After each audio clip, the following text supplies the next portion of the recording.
Elon Musk gives some updates on his Neuralink project, as well as talking about his brand new product, Telepathy. It has the potential to restore autonomy to people who are unable to move or interact with devices, could potentially restore eyesight, restore limbs, maybe even give us some insight into various mental disorders. And they give us an update on the first ever Neuralink patient, his incredible ability to control a computer, play games, and how quickly he's able to use a computer interface. All right, welcome. I hope this is working. Welcome to Neuralink live update. We're going to tell you about the progress of the first patient with the Neuralink, Poland, and sort of do a recap of the progress there. Then talk about what changes we're making for the second patient, which we're hoping to do an implant in the next week or so. And this is for our first product, which is called Telepathy, which enables you to control a computer or a phone just by thinking. So our first product is something, like I said, we call Telepathy, which enables the person with the Neuralink implant to control their phone or computer just by thinking. And once you can control your phone and computer, you can essentially control almost anything. Literally just by thinking. So there's no eye tracking or anything. It is purely your thoughts. This is really quite a profound device that can help a lot of people who have lost the connection between their brain and body. So imagine people like Stephen Hawking, who imagine if he could communicate at the same speed as someone who still had the connection to their brain and body. So it's really something that can help millions of people around the world, and it's part of our overall goal of enabling a very high bandwidth connection between the brain and the rest of the world and your computers. The long-term goal, which sounds a little esoteric, is to mitigate the risk of the civilizational risk of AI by having a sort of closer symbiosis between human intelligence and digital intelligence. But that'll take many years. Along the way, we're going to help solve a lot of brain injury or spinal injury issues. And with our first product, Telepathy, that's I think going to be really quite profound. There is also potential long-term for bridging the gap. So if there are damaged or severed neurons, being able to span the gap between the brain's motor cortex to the spine to enable someone to use their body again. I think that would be very exciting, and it's that is something that is possible in the long term. And then our second product, which we've demonstrated to work with monkeys, is blindsight, which would enable someone who is completely blind, or lost both eyes, or completely lost their optic nerve to be able to see.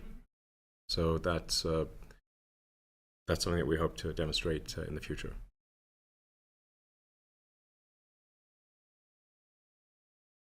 So this just gives you a sense of what the device is. A way to think about the Neuralink device is kind of like a Fitbit or an Apple Watch with tiny wires or electrodes. Those tiny wires are implanted in the brain, and they read and write electrical signals. So a lot of people think the brain is this incredibly mysterious thing. It is mysterious in a lot of ways, but it is actually it does operate with electrical signals. So if you can read and write those electrical signals, you can interface with the brain. And the device is sized so that it is the same size as the piece of skull that is removed. So if it's like a few centimeters diameter of skull that's removed, we replace that with the device after implanting the tiny wires with the surgical robot, and that enables read-write capability to the neurons. Completely wirelessly. Yes, yeah. Exactly.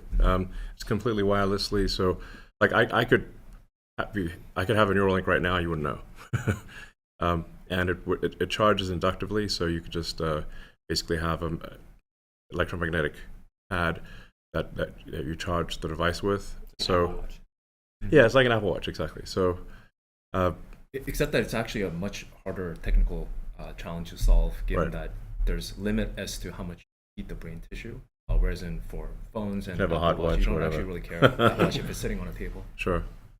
So Yeah, a it's lot also of it's got to go innovations. through skin and stuff Mhm. as well in our case. So it is a tougher challenge to charge and to have high bandwidth communications, given that it's got to go through skin and hair and stuff. But we have solved it. But we have solved it, yeah. So, yeah.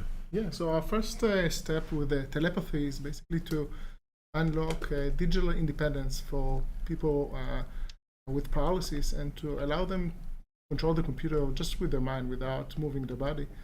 And our goal is to provide them the same level of control, functionality, and reliability that I have when I'm using a computer. Even better than the level of control I have. It's And not a high bar for you. Yeah.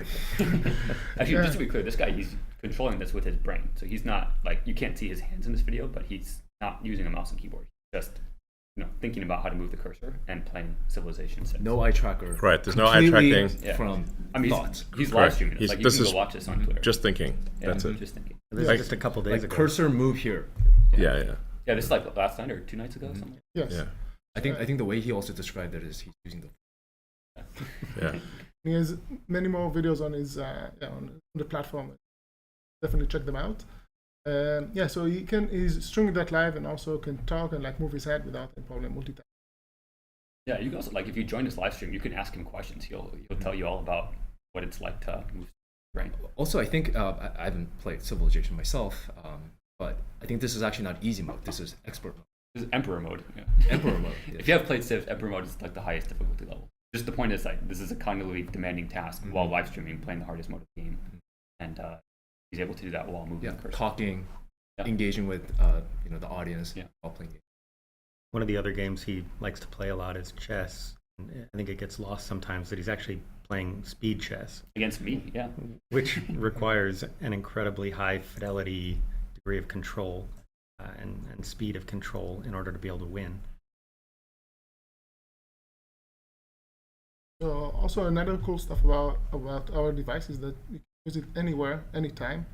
Also on a plane during a flight while creating really cool memes of cat. Also our device unlocks things that previously were impossible for our participants. For example, we're able to connect him to his gaming console, Switch, and play Mario Kart with friends and family. And it was lovely to see them playing together after years that he couldn't do it since his injury. Imagine if you're sitting one row over from this guy on a plane. You look over, he's making a cat meme.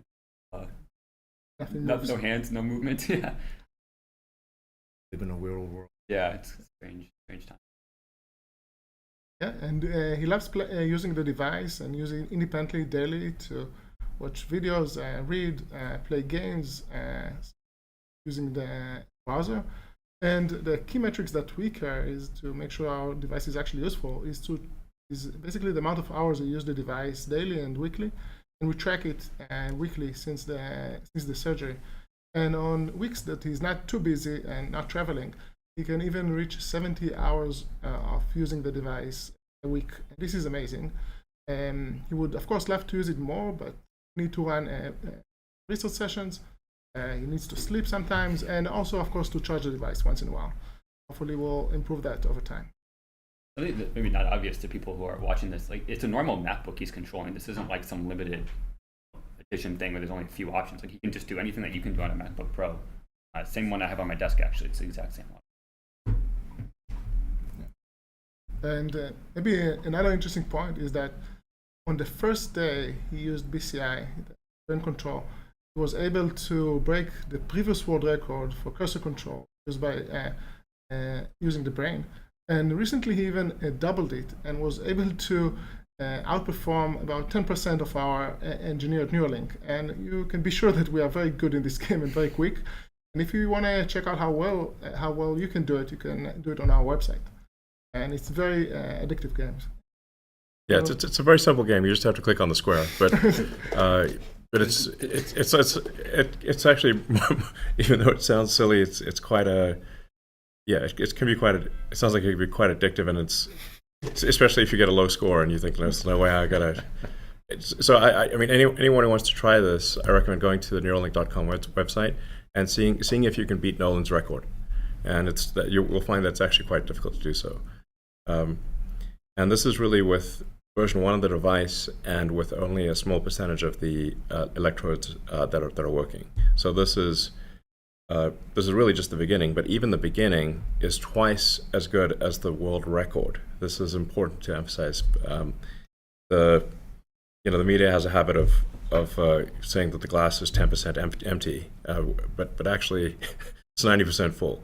So I think it's really quite an accomplishment of the Neuralink team to have achieved with the first patient, the first device, twice the world record for the brain-to-computer bandwidth.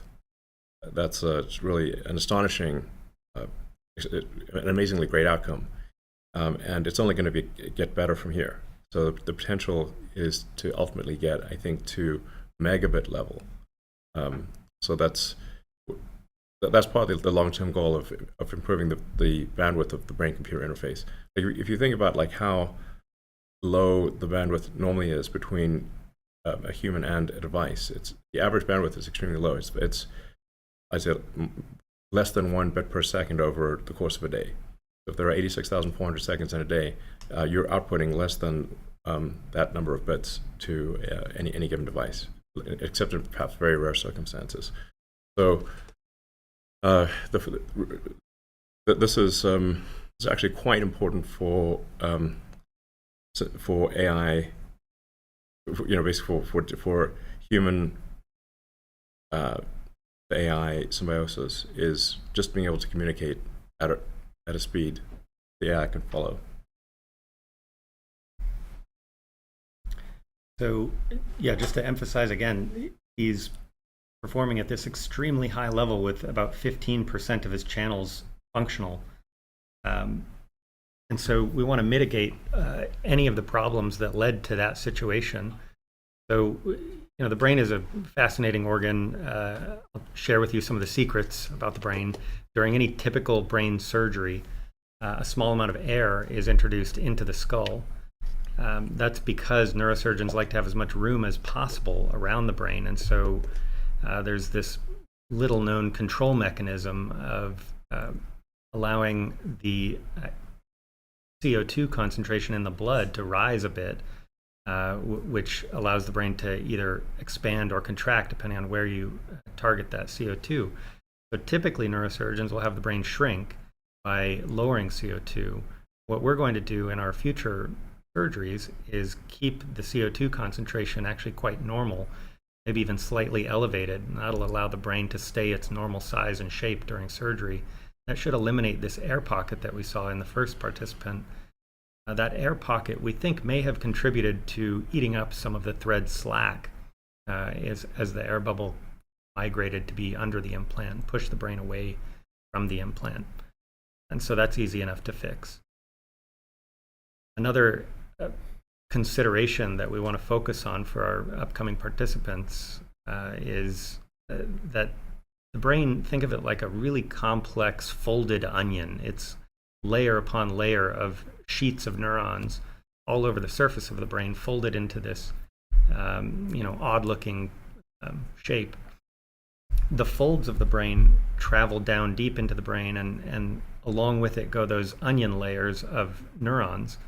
And if we insert very close to one of the folds, where there may be very useful information encoded in neurons, we may end up traveling with our threads parallel to some of the layers of neurons that we're most interested in, avoiding them entirely. To avoid that possibility, we're going to insert in our future participants more close to the middle of the apex of the folds, ensuring that we're crossing the layers of interest, layer 5 of the cortex. I also think that it's important to highlight here those tiny wires that Elon mentioned. They're a fraction of a human hair. They're very flexible, intentionally so, because brain's constantly moving, and you want the electrodes to be moving with the brain, causing less of the scarring. And it's actually impossible for a human neurosurgeon, however talented Matthew is, to actually maneuver them by. So we have a surgical robot that we built that can actually precisely target them in any three-dimensional space, X, Y, as well as Z, with micron level precision, while avoiding vasculature so that you don't disrupt and cause immune response from happening. So we actually have the technology to be able to place them exactly where we want them in 3D.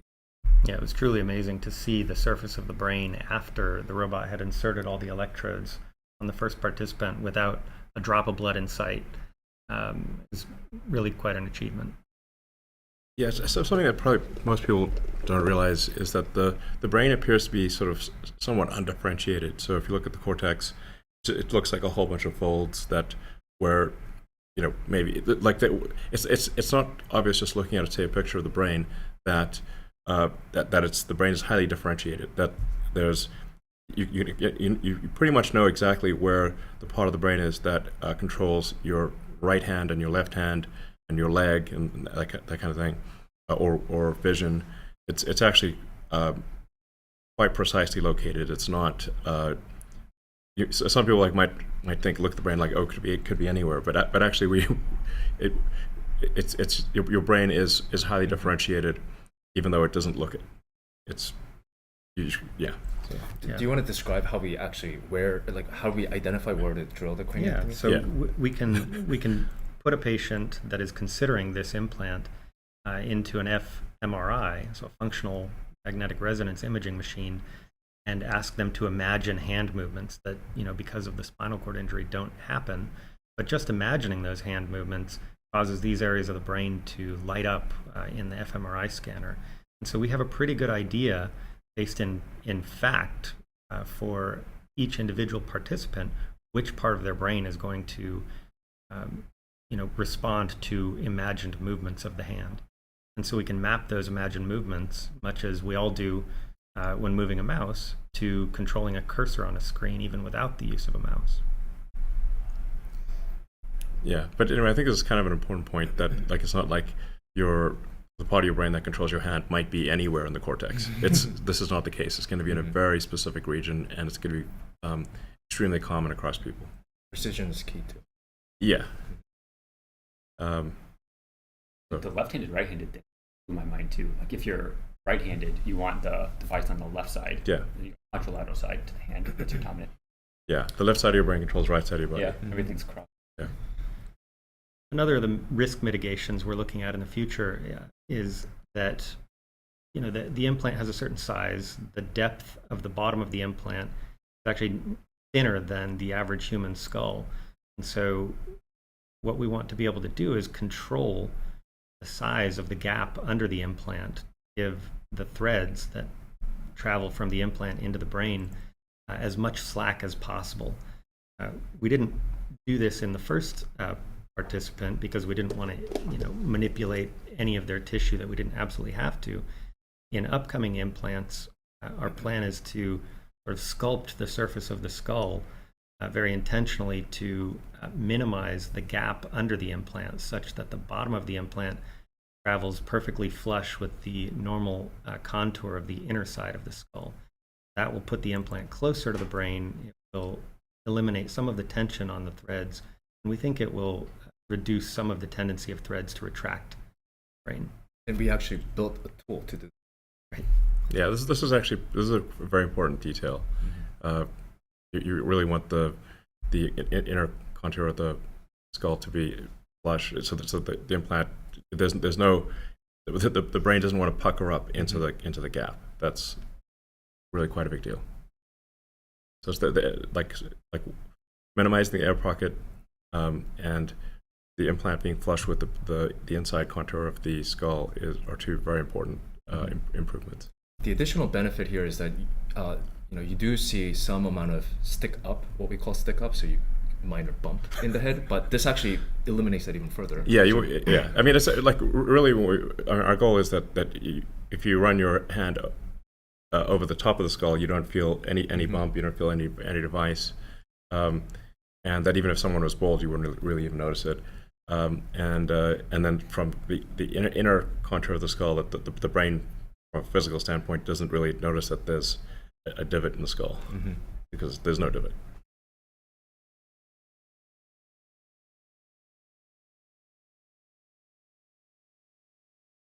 Okay, another aspect of the human brain that obviously differs from any of the animals that we tested in is that the human brain is a lot bigger, and so you may not realize that that means the human brain moves quite a bit more than any of these other smaller brained creatures.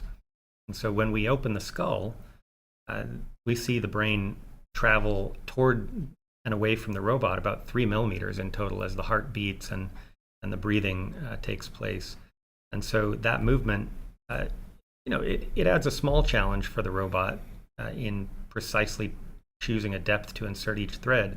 It's not an enormous challenge, and we've already upgraded the robot's capabilities to be able to even more precisely target depth in even a very rapidly moving brain with a high amplitude of movement. You may think the most obvious mitigation for threads that pulled out of the brain is to insert them deeper. We think so too. And so we're going to broaden the range of depths at which we insert threads. So, for the very first participant, we had an enormous amount of data from our animal work, and we had very highly optimized our insertion depth to maximize the crossing of the layers of interest in the cortex with the electrodes that we're recording from. Now that we know retraction is a possibility, we're going to insert at a variety of depths that even in several cases of differing amounts of retracting threads, we're going to have electrodes at the proper depth. And with the deepest threads, be able to track how much retraction has occurred across the surface of the brain from each thread. And so we're going to both have more threads in the right layer and have better data on how much retraction has occurred. If you're a BCI nerd, you might know that being able to control individual Z depth per thread is not something that most neural interface devices offer. Most neural interface devices are kind of a static, fixed, rigid array that you push in, and all the electrodes are on depth. Right. To be able to do this is actually pretty novel part of the robot sort of system. Yeah, the historical approach is to actually pound in a sort of bed of nails with an air hammer into the brain. It looks crazy. Yeah. That is just with a pneumatic hammer. This is, it sounds somewhat barbaric. This is not what we do, but this is what's been done before. Is literally just hammering in what looks like a bed of nails into the brain, which that's even actually better works. than It's astonishing that it actually works at all. But I mean, some people like manual, like DBS probes, you're just sticking in by hand. Like neurosurgeons just guiding them in. So those are several orders of magnitude more volume of brain tissue that you're destroying compared to what we're doing. But that deep brain stimulation stuff does actually work, and it actually helps people a lot. Yeah. Hundreds of thousands. Yeah. That's a great product. Yeah. But I mean, I think we'll be able to do a much more finessed version of that down the road. I mean, it's really difficult. Like the Neuralink device is something that really absolutely minimizes damage to the brain, absolutely minimizes the load on the patient, and the goal is to allow someone to live a completely normal life. You won't even notice that someone even has the device. So, like I said, restoring the ability to control your computer and phone, that's our telepathy, and then next device being able to allow people to see that could not see before. And in fact, you could allow people to see, kind of like Geordi LaForge in Star Trek, in any whatever infrared. Yeah, infrared, ultraviolet, radar. So I think another way of saying it is that we want to give people superpowers. So it's not just that we're restoring your prior brain functionality, but that you actually have functionality far greater than a normal human. That's a super big deal. And I also think, oftentimes the questions that we get a lot is, why do you have to actually go into the brain? What if you place it on the surface or outside the skull? Basically, the long story short, the physics of how it works, you really need to get the sensors, which are these placing in the brain, next to the source, which is neuron, as close to it as possible. Otherwise, what you get is you get a population response and not be able to kind of do the level of controls that we believe. Yeah, I mean, maybe a good sort of analogy would be like if you're trying to understand what goes on in a factory, you kind of need to go into the factory. You can't just put a stethoscope on the wall and try to figure out what's going on. Like anything on the outside of the trying to read things from the outside is like putting a stethoscope on the wall of a factory trying to understand what's going on in the factory. It's not going to be effective. Gotta be in the You got to be the threads have got to be in there. But I just want to emphasize again, like the goal is to give people superpowers, not just to restore prior functionality. So I think that's very exciting, and I think that should give hope to a lot of people in the world that the future is going to be exciting and inspiring, and the technology is going to give them superpowers. I mean, that's amazing. So yeah. I guess. Keep these off. Yeah, can you multitask with it? Yeah, in fact, if you look at Nolan's streaming, and you can just check out Nolan's streams on the X platform. He's multitasking all the time, so he's playing video games while talking and Listening to podcasts. listening to podcasts. Whistling. And, yeah, exactly. So it's really just like if you're using your hands and you can be playing a video game while talking. So I mean, don't take our word for it. Just go watch. I mean, he's out there on the internet doing his thing. Yeah, exactly. So can you do keyboard shortcuts, or is it just the mouse? Yeah, that's actually what we're working on right now. I'm gonna go. Oh, sure. So currently he's working with the mouse, but we are also exploring decoding more dimensions out from the neural activity, multiple clicks, so to do shortcuts or just able to control more games, like control full games with an Xbox controller. But also in the future, we plan to expand to decode text, not just the mouse control, but also allow our participant to type much faster. And Actually, so maybe going back to the discussion of thread retraction, one of the very exciting parts to me about this story is that we're able to do so much with 15% of channels. When you have more channels, what that actually offers you is not just faster mouse control, because in the motor cortex, neurons don't all represent the same thing. So if you're trying to understand what an individual finger is trying to do, you might or might not have an electrode next to it. And the more channels you have in the brain, the higher likelihood you have representation or decodability of all fingers on the hand. And so if you're trying to do something like output text at a fast rate, which is something that matters a lot for people who are completely locked in, who cannot speak at all, who are trying to just say I love you to a loved one in their family, or ask for a glass of water or a scratch or whatever, being able to type at a fast rate is extremely important. And the more fingers you have access to, the higher probability you can do that efficiently. And so I'm super excited about how high the ceiling is that we can get to as we resolve this thread retraction issue. Yeah, I mean we're currently at approximately 10 bits per second peak rate, but ultimately we want to get to megabit, and I think ultimately whole brain interface. I think many years from now, I think gigabit level is possible. So that's pretty astonishing.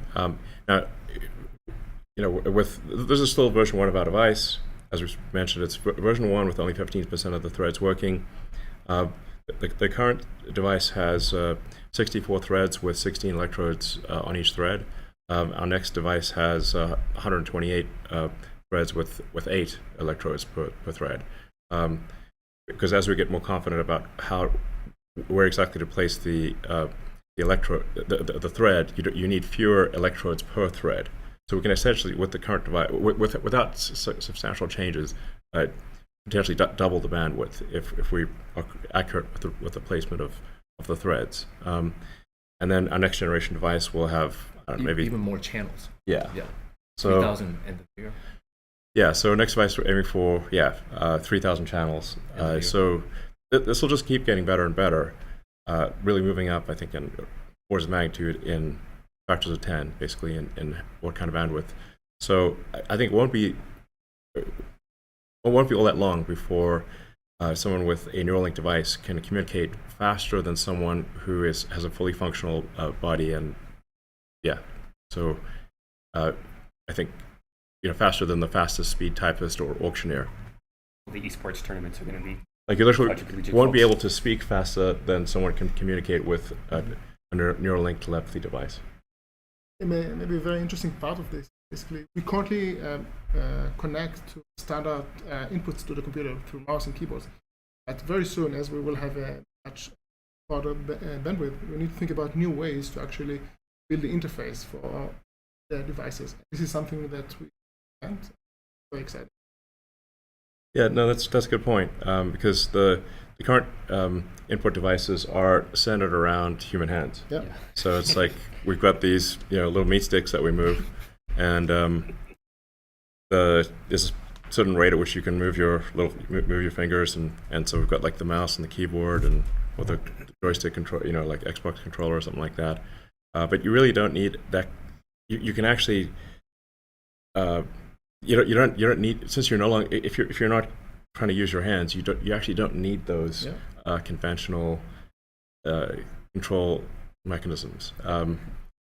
And so this is why, like, ultimately, I think you'll be able to do conceptual telepathy, like where you can communicate entire concepts uncompressed to someone else with a Neuralink or to the computer. Even today, we have some problems here where, like, if you don't feel the mouse clicking under your finger, how do you know it actually happened? Because you're seeing it on the screen, but you don't actually feel the mouse click. You don't have the proprioceptive feedback of the keys under your fingertips or the trackpad under your. So there's all sorts of interesting UX challenges of how to actually give the user some sense of what their decoder is actually doing, what the Neuralink is actually doing when they're trying to use it. So wireless. Yeah, it's Bluetooth. Yeah. Just a Bluetooth connection, just like how your normal Apple mouse or like Apple Magic keyboard connects to your computer, same exact thing. In fact, we can basically have this exposed as an HID interface if we want. HID is just the name of the protocol for like sending bits from a mouse into a computer. And, I can plug into basically anything. Yeah, I mean, I think we chose that interface because it's ubiquitous. Yeah. Basically, any devices have Bluetooth capabilities. Our long-term goal is to actually have our own protocol, that is safe and secure. But for now, we've chosen it for interoperability. So the question is, can a Neuralink chip repair the paralysis in the long term? We can't do that right now. We have done sort of preliminary work implanting a second Neuralink in the spinal cord, and we can restore naturalistic looking hand and leg movements in animal models. But this isn't something that is, don't hold your breath waiting for it. It's going to be a while. We've got a lot of work to do. But yes, there's no reason in theory that we can't repair paralysis. Yeah. I mean, essentially there's no physics barrier to fully solving paralysis. That is perhaps a way to say it, that you've got signals coming from your motor cortex that if they are transferred past the point where the nerves are damaged, essentially it's basically a communications bridge. So you bridge the communications from the motor cortex past the point in the neck or spine where the nerves are damaged, and you should, like, it is possible from a physics standpoint to restore full body functionality. From a physics standpoint, it's a very hard technical problem, but there is nothing that prevents it happening from a physics standpoint.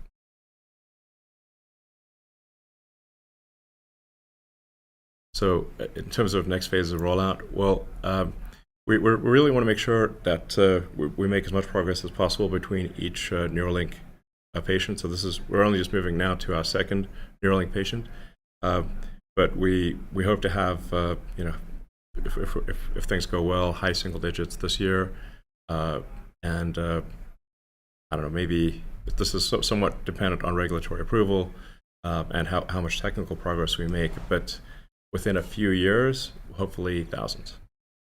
Yeah, and I think one thing that is important to highlight is that it's not that we built only one device and one surgery. We've done hundreds of surgery. We built thousands and thousands of devices, even for just the ability to unearth any sort of low frequency failure mode. So we have already been investing very heavily in infrastructure to be able to scale this thing on the device manufacturing side as well as on the surgery side of things. We want to be able to help as many people as quickly as possible. We go through obviously the appropriate hurdles that are regulatory challenges and proving out the device with Yeah, and the device implantation really needs to become almost entirely, if not entirely, automatic. In the same way that, say, LASIK eye surgery is done, you don't have an ophthalmologist with a laser cutter by hand. That would be crazy. But the ophthalmologist oversees the LASIK machine and makes sure that the settings are correct, and then the machine does everything and restores your eyesight. It's really remarkable how many people have had their eyesight restored with LASIK, and I think there's another one called Smile. They keep making it better. We need to have something similar for a Neuralink implantation, so that you basically sit down and whatever whatever kind of upgrades or brain fixes are needed, that's reviewed by a medical expert. Obviously, we want to make sure that is reviewed correctly, but it really needs to be automatic. So you sit down, and within 10 minutes, you have a Neuralink device installed. Very, very fast. I mean, it's very sort of cyberpunk, Deus Ex, if you played those games. When will Neuralink start to interface with other devices like wheelchair? It's a great question. We're currently focusing on controlling computers and unlock independence in the virtual world. Of course, our plan is, as we mentioned earlier, robotic arm and a wheelchair to unlock independence in the physical world. But this, of course, add additional risk. If you make mistakes with your computer, there's some additional risk to that. But we are working with the FDA to allow us to do really quite soon. Well, it seems like if the wheelchair has an app. Well, the wheelchair just needs to have an interface. It does, yeah. Yes. It does So if the wheelchair has a Bluetooth interface, you could just Bluetooth interface to the wheelchair. Yeah. And that's probably something we should do We're working on Yeah, it. yeah, pretty that. soon. Yeah, It's really okay. a matter of paperwork of Yes. showing that you can do it safely. You don't want to drive off a cliff. Well, I think we can limit the speed. yeah, So yeah. it doesn't go careening Correct. off into disaster. Yeah.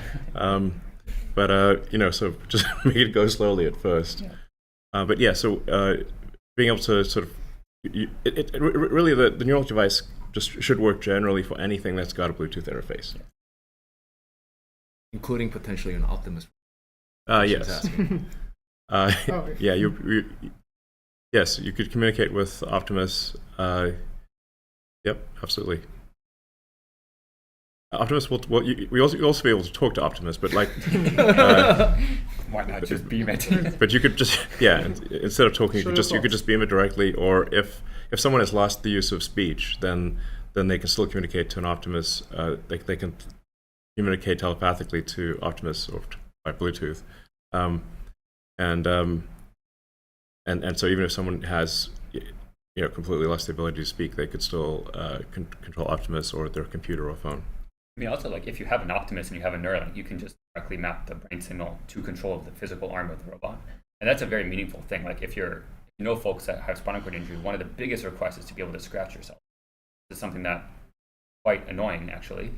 And if you have a scratch on your face, you can't fall asleep until you scratch it. It's very convenient to be able to move something physically towards you to be able to scratch. Similar things like eating food. If you need somebody to feed you, it's very hard to have dinner with friends in a way that is sort of a normal social experience. And so if you can feed yourself, pick up a fork and actually eat a piece of chicken on your own, that's a big deal. It prevents and saves a lot of interactions with caretakers and other people in your life that you rely on to take care of you. So it really increases your.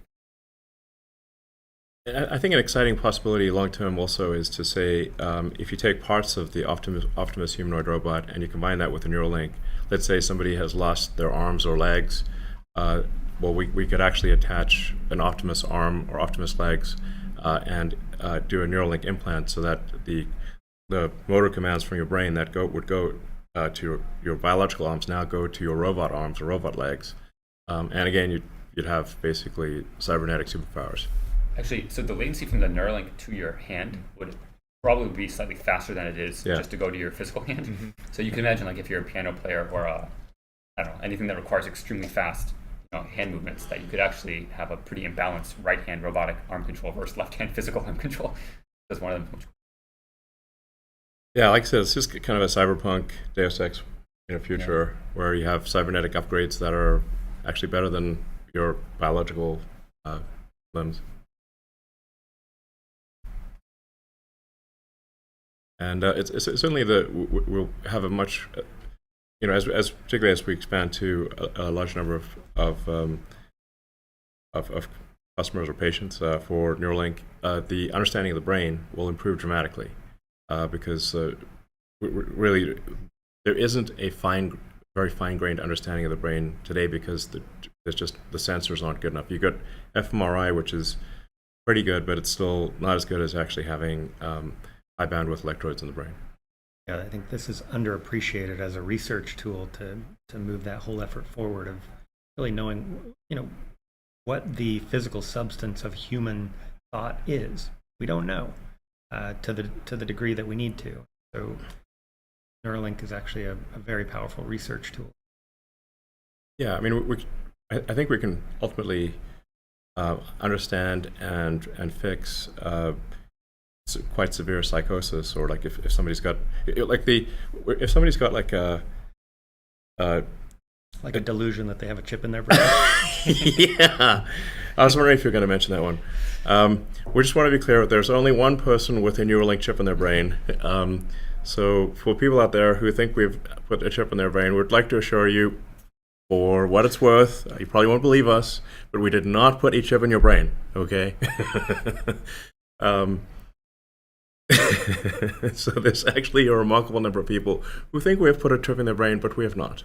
But in the future, if you would like us to put a chip in your brain, which will perhaps help with the issue of thinking that you have a chip in your brain, then we will be able to do so.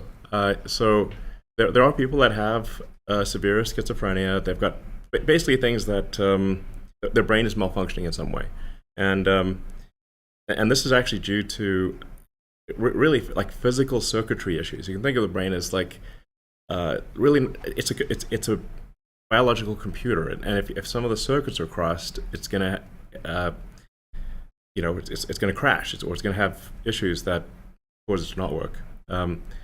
But with a Neuralink device, we can fix those issues and give someone who I think has, say, severe schizophrenia or psychosis of some kind, allow them to live a normal life. I think that is one of the likely things in the future.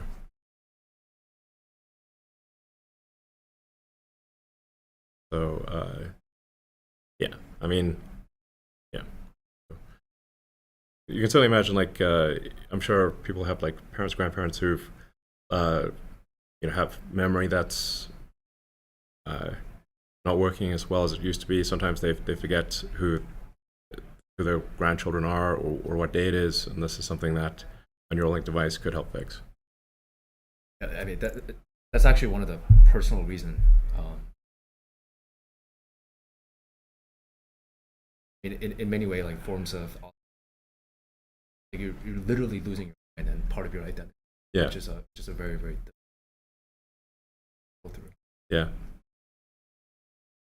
And it's really it's a glitch in the biological computer that is a fixable glitch.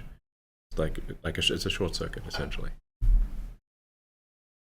How does the device charge, and how long does the charge last? Yeah, so the current version that Nolan has, it lasts between 4 to 5 hours on a single charge, and it takes about 45 minutes to charge. One thing we've learned from Nolan is that that's actually one of the main limiters for him using it more. It's actually pretty hard to use a product more than like 70 hours a week. But that's about what he has used it for in some weeks? Yeah, 70 hours in a week, yeah. I mean, just for context, like you sleep roughly 8 hours a night, so that's, we're doing better than the bed. Like the bed is 56 hours a week of use, roughly. And so 70 hours a week of use is, I challenge you to think about products that you've actually used for that duration. But that's, again, some of these points are worth like emphasizing again, like that Nolan, our first Neuralink recipient, has used the Neuralink device for 70 hours in a week, which is incredible. You probably won't enjoy that I'm sharing his computer use publicly, but well, I mean, I assure you it's for productive things only. No. But actually, so one of the things we've learned is that in the next version of the device, we really need to like double or increase that battery life. And so I think DJ, the next version is going to be double. Actually double. Yeah. Without increasing the charge. Correct. Yeah. Same charging time, double the battery life, meaning you should get roughly 8 hours of use. And the goal is to actually get to all day use. Yeah. So you can just charge, maybe in your sleep or a sleeping pillow. Exactly. As soon as you've got like 16 hours of usage, then you basically have 24 hours of usage because it can charge while you're sleeping. Mm-hmm. One other thing that's important, I think, to call out here is if you're paralyzed, you can't, put the charger over your head yourself. And so it's important to think about, like, it's not just a duration of battery use, but also can you recharge it yourself independently? So we spend a lot of time thinking about how to make that feasible, because then that means that you can, and this is what Nolan does, you can use the device, charge it, use the device, charge it, use the device without needing anybody to come in and sort of help you with that, which is a big deal if you're trying to play Civ until 5 a.m. at night when your family's asleep. In the way in which he does that is that there is a charger coil that's a bigger, about this big, and we actually put it in the sleeve of a hat, A little beanie. or a beanie, and then he wears it and then says with the voice command, charge. Charger Energize. That's the one he likes. Yeah.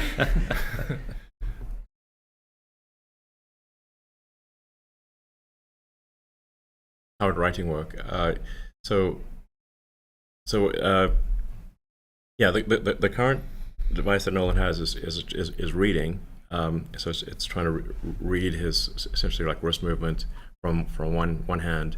That's also worth pointing out, like in the future, like it would be pretty cool to give Nolan a second implant that would allow the other hand to be used and also have higher obviously higher active electrode count. So then you could essentially play games two-handed, because that's normally how you play games. But then with writing, it's really just it's an electrical impulse. Instead of like reading electrical impulses from the neurons, you issue an electrical impulse, which is obviously critical for vision. So vision is writing, which is just triggering an electrical impulse in the vision part of the brain, and that like activates a pixel. So we actually do have this working in monkeys. We've had it working with monkeys for a while now.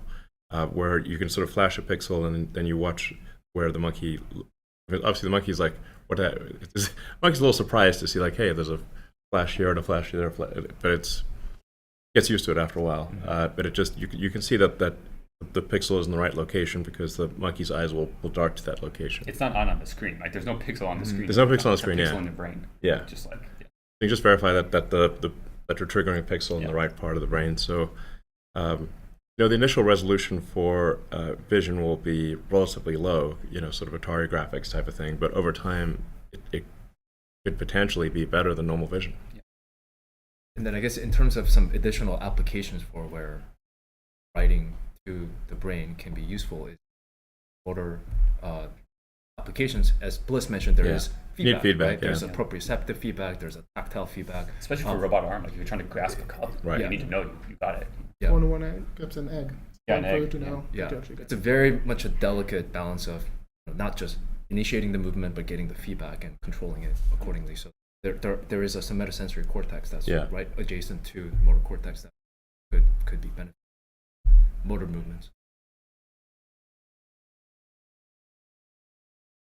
So.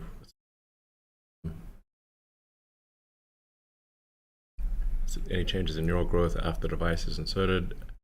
We don't see any signs of neural damage, but I guess we have seen some rebound on some of the electrodes, right?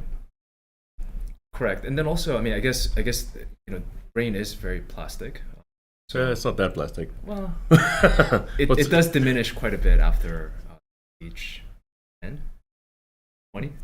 Throughout childhood, especially when you get to age about 25, brain really is done cooking. Yeah. But there is a little bit of damage done with each insertion, but it's a minuscule amount compared to anything else out there, and so it's an easy amount of damage to recover from, and it's really only detectable on cutting pieces of the brain after the animal is no longer alive and looking at them under a microscope. You can't really tell during life that there's been any brain. Another way to interpret this question: have you found any changes in neural growth after the device is inserted? One way to interpret that is like the user learning how to use the device. And I think on that side of things, there's been tremendous progress. Mm-hmm. He's put in hundreds of hours trying to figure out the best way to use this device, because he really thinks that if he can figure this out, he can help share this knowledge with. I mean, he's like on Friday night at 8 p.m. He's starting a session of like figuring out himself how to push his own performance to the next level. And that's really a unique learning process because there's not many people in the world that have had the experience of moving something with your brain. And so there's a lot of nuance to like, okay, how exactly should I imagine or attempt to move my wrist to get the thing to move? Yeah, he's really dialed that into a.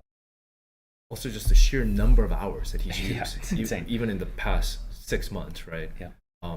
In many ways, like, I mean, he's using it in his travel, in his plane ride. Effectively, BCI has left the lab. Yeah. I mean, one of the questions is how close are we converting thoughts into text? I mean, right now it's more about moving cursor from the screen on a virtual keyboard. But long term, you should be able to really transmit entire words faster than anyone could possibly type. I'm able to type "Hello World" today directly from the brain, Okay. but we're still in the early days of making that a polished experience. I mean, the other things that we're looking at is sign language, right? Yeah. At the end of the day, it is a movement of a hand Yeah. into Right. words. Yeah, that's true. Was the brain trying to naturally push the threads out? I mean, this is sort of a universal feature of any implant in the body. The body tries to reject it, and the goal of the surgeons and the technology team is to fight that. And so with artificial hips and with screws in the spine, we've done a really good job of finding biocompatible materials and techniques to fix those implants in the body. I mean, past a certain age, it's getting hard to find someone without some kind of implant, a knee, hip, some kind of screws in their spine. And so we've got this problem pretty well solved. So to answer your question, yes, the body is trying to get rid of any implant, but we can ensure that basically can't. It's also worth highlighting that the threads have not actually moved in the past 5 months. There's some still minor movements in terms of like some maybe getting pushed in a little bit, pushed out a little bit, but it's more or less very stable and it's been stable for months.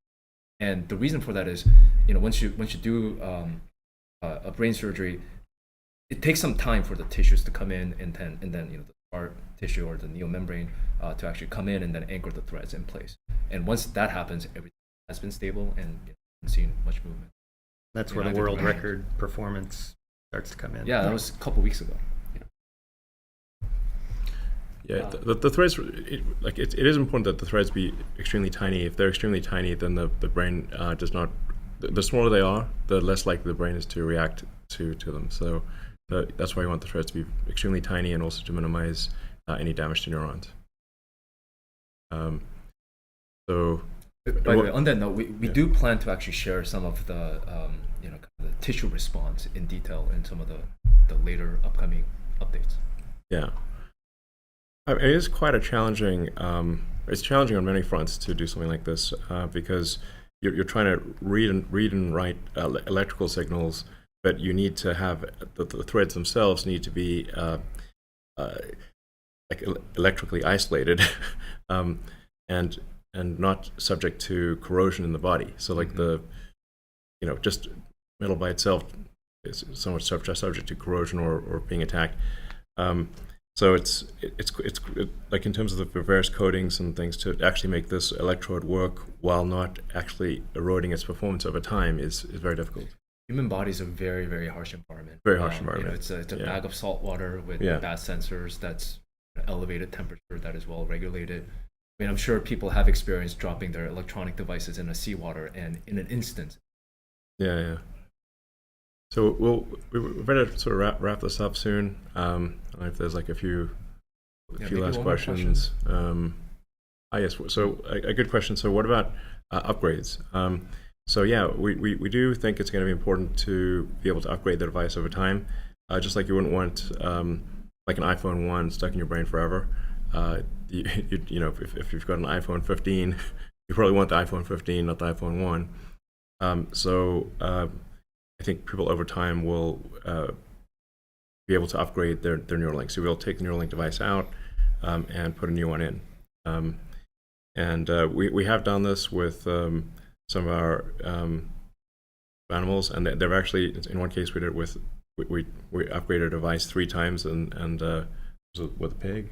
Yeah, we did it with a monkey as well. Oh, monkey, He's able to Yeah. do BCI. Yeah, so, and he's doing fine. Yeah, Pager has the Pager. latest implant. Yeah. Actually hit his record with the last. Yeah, Yes. with an upgrade. Nolan So- still beat him though. Will it Yeah. still beat him? Yes, this is true. Humans are top of the species leaderboard right now. Pager's like what, like 8 or something? Pager's like 8.5 BPS. Okay. But that's a very high score. Yeah. I'm not trying to put Pager down. And also to train a monkey to do that is like a whole challenge on its own. We have like the best animal care team in the world. Yeah, I just do want to emphasize we do our absolute best to take care of the animals. When we had like a USDA inspector come through, she said that this was the nicest animal facility she has ever seen in her entire life. I mean, they So- order breakfast on an app. Like the Yeah. chooses what the food they want. monkey orders room service. Yes, I'm not even kidding. Yeah, Like, we there's have an monkey room service, which is rare. In fact, we're the only ones who offer monkey room service. So we really do everything we can to maximize the welfare of the animals. So, all right, with that, thank you everyone for tuning in. Hope you found this interesting.